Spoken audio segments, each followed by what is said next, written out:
I'm putting in pretty much a standard dirt hole set here. The real difference is that I'm using a grapple hook.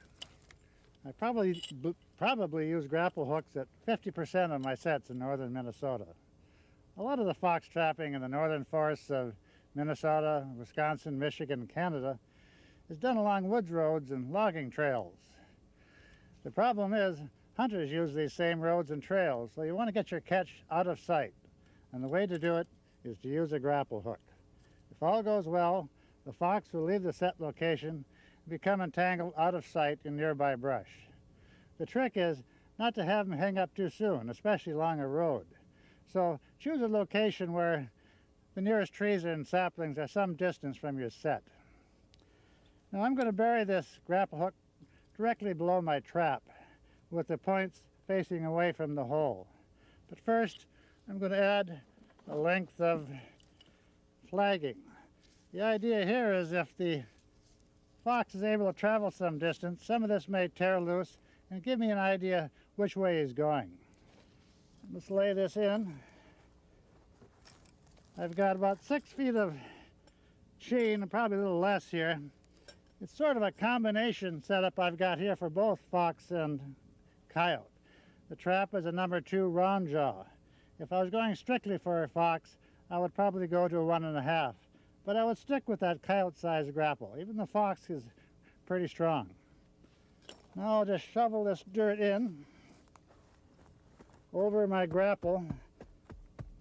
You have to firm it down good so you have a solid bed for your trap. It's always important. And now we'll snug that trap down in. Normally if I was staking this, I would rest the loose jaw on the stake head, but in this case I'll use a stone and slip it under the loose jaw and then press that down in just as snug as I can. Now I'll work more dirt around the trap, packing it in snug and in between the jaws as best I can here.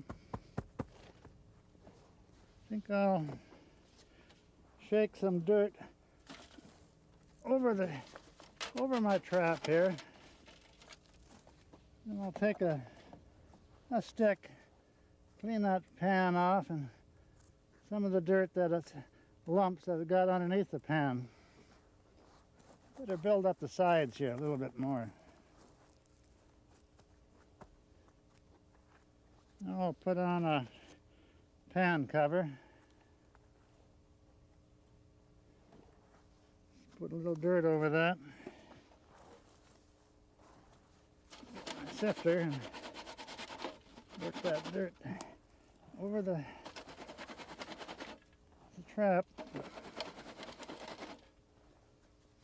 Now I'll smooth it out and expose the area right where my pan is, because I do want to put in some kind of a jaw guard. Here's a pebble here, might do the job. Put it right on the edge of the trap. The idea is the fox will come through here. It's sort of the old walkthrough method.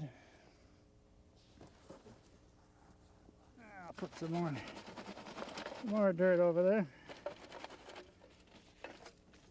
I think I'll try to blend this in a little bit. It's fresh dirt doesn't really alarm foxes, but half the time I'm trying to hide the set from people, so I try to blend it in as much as I can. Now I'll simply add some bait and lure. I use cotton balls for this. Well, just pick up a stick here, wad a little cotton on the end. And we'll try our bait first. This is a sweet, non-meat liquid bait, syrupy consistency. I'll just get a grab of that and put it down in the bottom of the hole here. I punched this hole out with a re-rod stake, but I've made it fairly wide on top to make it a little more noticeable.